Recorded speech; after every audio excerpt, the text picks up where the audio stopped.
Posso falar primeiro? Uma coisa Pode. rapidinho? Não, porque o Cadu falou que hoje seria o aniversário do Adílio, né? Então, queria mandar um abraço para a família dele. Os ídolos nunca serão esquecidos. E agradecer também a festa que a nação fez, foi realmente incrível. Podem ir. Felipe, boa noite, parabéns pela vitória. Uma das coisas que a gente viu no jogo hoje de mudança foi o Gerson mais atrás ali ao lado do De La Cruz e essa dupla funcionando muito bem, né? Acelerando muito o jogo, saindo bem da pressão. O De La Cruz muito rápido e o Gerson fazendo uma grande partida. Na minha opinião, ele vinha de algumas partidas abaixo e hoje a gente viu o Gerson ditando muito esse ritmo do meio-campo. Queria que você comentasse essa escolha, a preparação para esse jogo e a montagem desse meio de campo com os desfalques que você tinha. Obrigada. Bom, primeiro dizer que o Gerson é um jogador que se sacrifica muito pela equipe, muito pela equipe. E mesmo nos jogos que vocês podem ter visto ele abaixo, por exemplo, né, que foi cobrado na altitude no jogo contra a LDU, é o jogador que mais correu. Foi o jogador que mais se sacrifica, porque muitas vezes, como eu falei, ele tem que pressionar o atacante, o zagueiro, e depois voltar para ajudar o Wesley baixo, e ele corre muito e se sacrifica muito pela equipe. E ele nos dá uma possibilidade a ganhar o meio-campo de uma forma puramente qualitativa. Então, aonde ele joga, se ele jogar na meia, jogar de volante, ele é um jogador muito determinante, muito importante para mim. Hoje, com os desfalques que a gente teve, ele acabou jogando nessa posição de volante e não estava já tão acostumado, fazia tempo que ele não jogava aí, desde o Carioca, se eu não me engano, mas é um jogador que eu sei que posso contar com ele em qualquer posição. E com o Nico, como eles treinam juntos, né? Ele, o Everton, Ala, Eric, então eles têm as dinâmicas e eles se sentem bem e performam. Eu estou muito feliz porque hoje o jogo do Gerson, o sacrifício do Gerson foi recompensado e merece ser elogiado. Felipe aqui, boa noite. Natália Brasil, Rádio Roquete Pinto. Ainda falando sobre mudanças, né? O Pedro iniciou o jogo no banco e eu queria ouvir de você, que é o comandante da equipe, o motivo dele ter começado no banco, porque no campo das especulações a gente fala sobre esquema tático, controle de minutagem, que ele pode ter algum problema físico em virtude da grave lesão que ele teve. Então, eu queria saber de você por que dessa escolha de não começar com o Pedro. Bom, o Pedro fez um grande jogo contra o Corinthians, mas, como eu falei para vocês também, para mim existe uma coisa que é a alta médica, que o Pedro está liberado para jogar e ele fez um grande jogo, mas não existe mágica. A alta competitiva, jogar a cada 3 dias, tá no nível dos companheiros, isso é outra história. E o Pedro não está no nível dos companheiros fisicamente, ele não está. Eu sou o que mais quero colocar o Pedro. Eu sou o que mais estou desejando o Pedro chegar na sua forma física ideal para jogar com o modelo de jogo que pede, que todos sabem o que eu peço, né? Para jogar dessa forma, a gente precisa de todo mundo 100%. E o Pedro não está 100% fisicamente. Não está, a gente nota. E depende dele. Depende dele cada dia treinar, cada minuto que ele tiver aproveitar, para ele poder estar no nível dos companheiros e poder ter cada vez mais minutos. Então, eu sei que ele é o melhor. E assim que ele tiver no mesmo nível físico que todos os outros, com certeza ele vai estar no campo, porque todo mundo sabe da qualidade do Pedro. Então só agora depende dele poder retomar essa forma física o antes possível e estar disponível para ajudar a equipe. Mas enquanto isso, continuar trabalhando. Felipe, Raíza Simplício da Gol Brasil e da revista Placar. Rapidinho, só para pedir para você completar essa questão do Pedro, você enxerga que é possível Pedro e Arrascaeta jogarem juntos e o Flamengo pressionar o adversário, como você gosta que a equipe pressione, né? Queria que você explicasse isso. E, rapidinho, só para completar, queria que falasse da situação do Gonzalo Plata, né? Porque ele está com edema ósseo. Ele acabou jogando aquele jogo lá contra o Botafogo da Paraíba. Foi alguma questão de erro de planejamento? Ou ele estava bem e depois piorou? Enfim, ele perde aí os próximos jogos? Bom, a questão se eles podem jogar junto, obviamente que eles podem jogar junto. Eles jogaram em 2022, fomos campeões juntos, com o Gabi na equipe. jogaram juntos agora esses jogos. E o que nós temos que ver é como o Arrasca está correndo, como o Arrasca está fisicamente na melhor forma que eu vi nos últimos 5 ou 6 anos. E o Pedro precisa chegar nessa forma. A hora que o Pedro chegar na forma física ideal, no seu 100%, ele vai nos dar para a equipe o que a equipe precisa. E todo mundo pode fazer. Todo mundo. Só precisamos que ele esteja do mesmo nível físico que os seus companheiros no dia a dia. E, desculpa que... O Plata. O Plata teve um edema ósseo, um gesto estranho no joelho contra o Vasco, e teve um edema ósseo e ele teve muita dor nessa primeira semana, viajou para Lideu, não conseguiu jogar, conseguiu se recuperar e a dor dele melhorou toda, então teve minutos contra o Botafogo, foi espetacular como ele jogou, mas voltou a ter dor. E o joelho é um tema muito delicado, uma coisa que pode perdurar para a vida dele. E realmente ele está com dor, ele não está conseguindo performar, ele está muito frustrado. Um cara que ama treinar, um cara super alegre, feliz e divertido. E hoje a gente vê quando ele está na maca que ele está triste, né? Então precisamos que ele se recupere o antes possível, porque sabemos do importante que é esse jogador para a gente. Felipe, tudo bem? Boa noite. Gabriel Orfo, canal Paparazzo Rubro Negro, Revista Placar. Parabéns pela vitória. Obrigado. Felipe, queria te perguntar sobre o Rodrigo Caio, né? O Rodrigo Caio, que agora faz parte da comissão permanente do clube. Como que vem sendo esses primeiros dias com ele? Como foi a escolha do Rodrigo Caio para compor a comissão? E, embora, né, ele não faça exatamente a mesma função que o Daniel fazia, né, que era a questão de bolas paradas, tem muita gente nas redes sociais relembrando o gol do Léo Ortiz de hoje com o gol que o Rodrigo Caio fez contra o Grêmio, na Libertadores de 19. Queria saber se essas jogadas aéreas aí tem alguma coisa a ver com a chegada do Rodrigo Caio ou não, ou ele não tem nenhuma relação com isso. Obrigado. Bom, primeiro agradecer o Daniel Alegria, que começou comigo, estava comigo desde o começo, né, no Sub-17, me acompanhou toda essa trajetória, subiu comigo aqui profissional, me ajudou muito.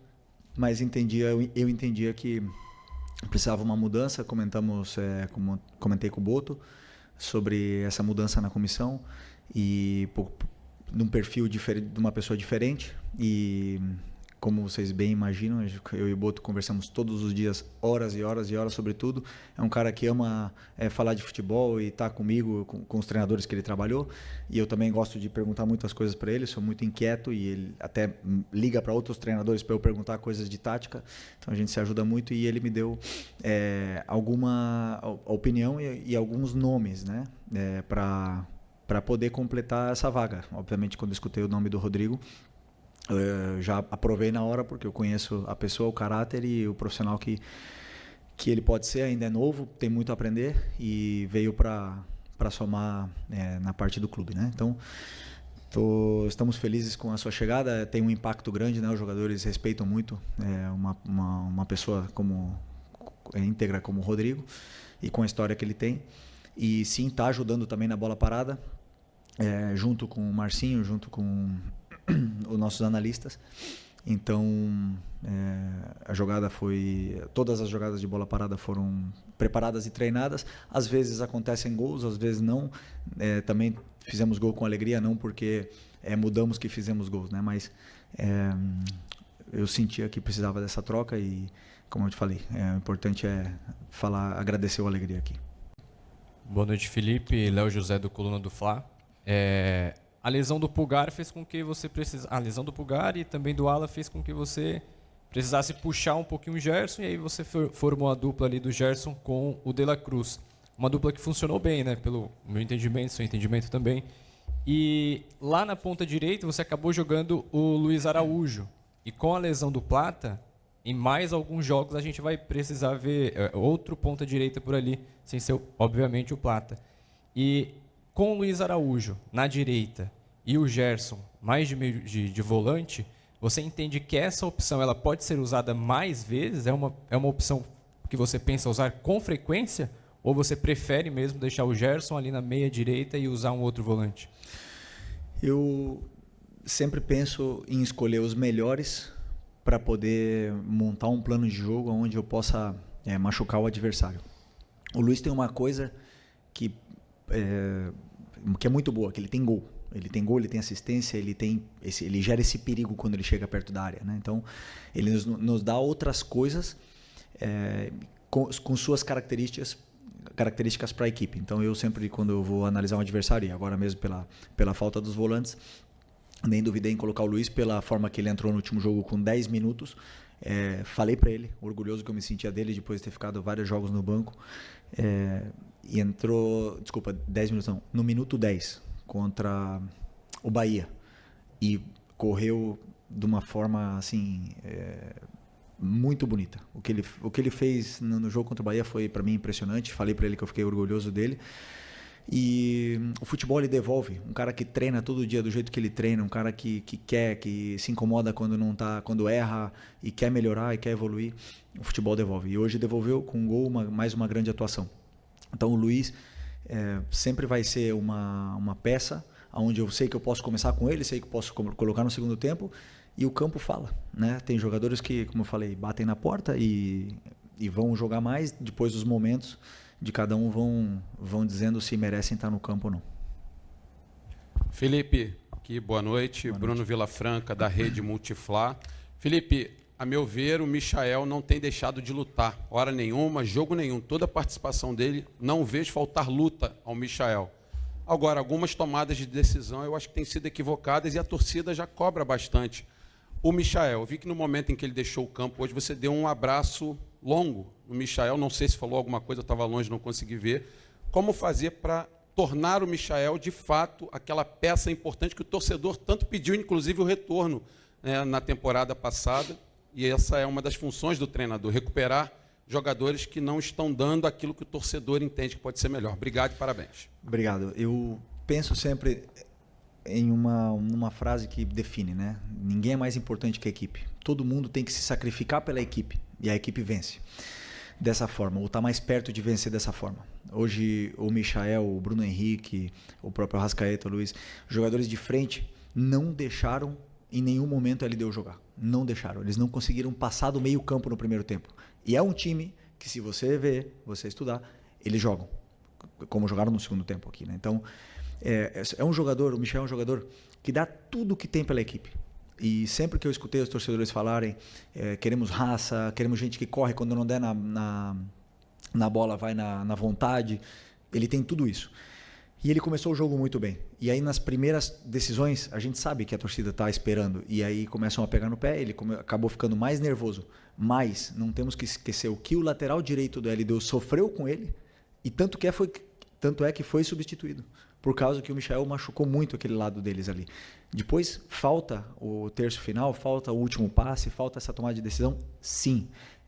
Ele sabe, ele treina, ele é o cara que mais fica fazendo complemento todo dia.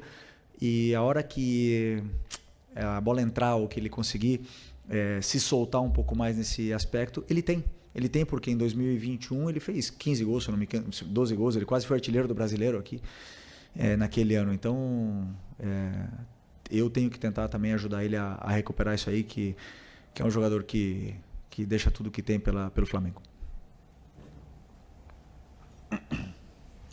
Oi, Felipe aqui, David Sharp, do Antenados na Jogada. Parabéns pela vitória. Eu queria saber o que você pensa em relação à marcação alta e criação de jogada, porque não necessariamente o time precisa marcar alto e roubar a bola no campo do adversário para criar jogadas, para ter a posse de bola, né? Salvo engano, até o Guardiola falou que roubando a bola no campo do adversário você está muito mais próximo do gol e a chance de fazer gol é muito maior. Mas, ainda assim, se o time marcar médio para baixo, consegue retomar e até ter a posse de bola, não perder e criar mais jogadas, né? Então, queria saber em relação a isso, sobre jogadores que talvez não marquem tão bem assim pressão, como talvez o próprio Arrascaeta, o Pedro nesse momento, Gerson, não sei se você concorda, se eles podem jogar juntos até dessa forma um pouco mais compacta, até para quando furar essa linha de marcação logo do campo de ataque, não gerar espaço atrás, né, no campo de defesa. Para mim, a única diferença, por exemplo, de um Bruno Henrique, Pedro, Arrasca e Plata, que são jogadores, é a intensidade na pressão. Mas a pressão todo mundo pode fazer. O que acontece? A gente só olha a pressão alta. Só que para mim o jogo é feito de fases, né? Então na fase defensiva para mim são 4 fases, que é o tiro de meta, a pressão alta, o bloco médio e o bloco baixo.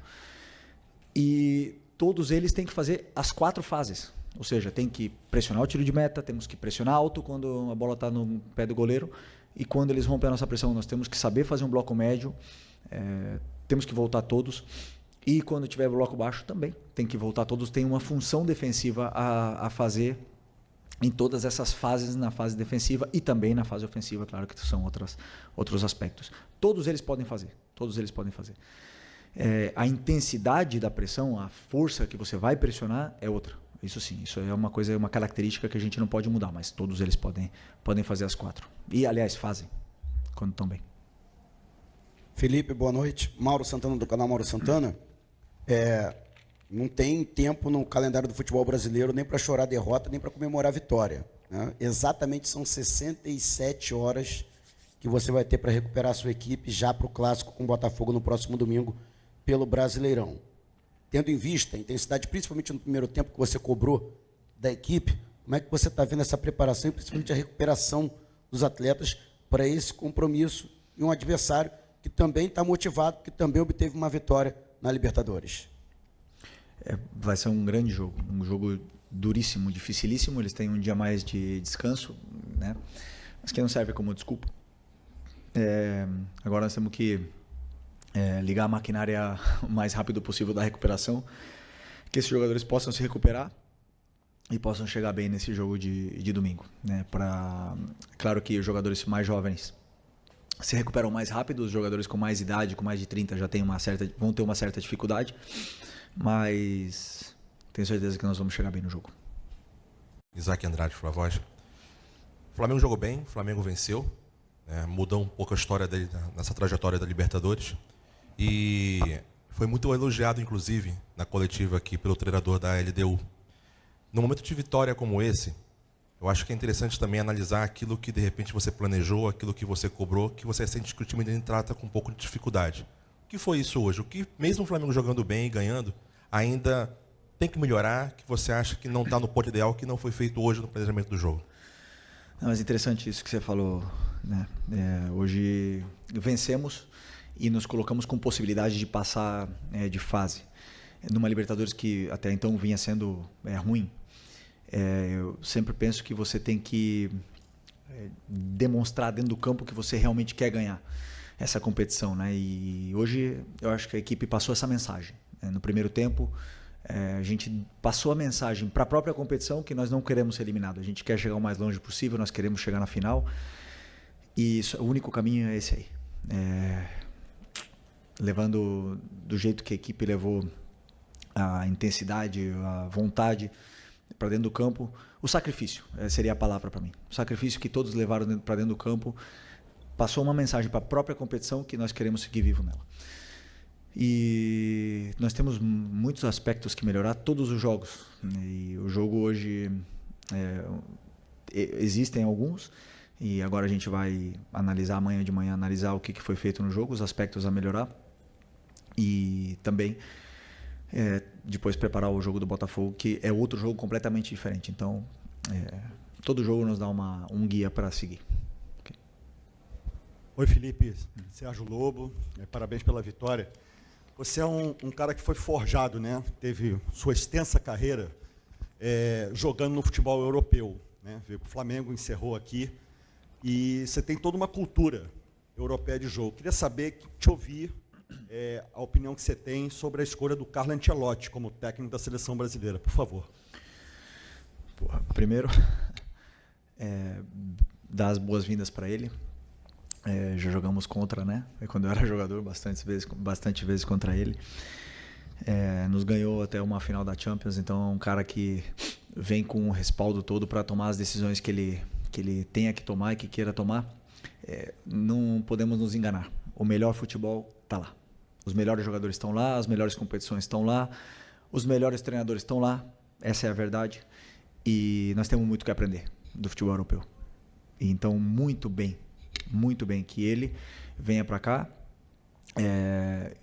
e viva o futebol brasileiro, que não é fácil para ninguém, né? Então, que ele possa nos ensinar, que nos possa dar a sua experiência, que ele possa vencer e que ele possa trilhar um caminho de vitórias aí na nossa seleção que está num momento muito conturbado, né, politicamente. Então, precisamos de uma estabilidade, precisamos de alguém que tenha esse carisma e que seja bem-vindo, seja bem recebido por todos nós que, sem dúvida, precisamos muito de ajuda para continuar evoluindo e melhorando como um futebol em todo, em geral.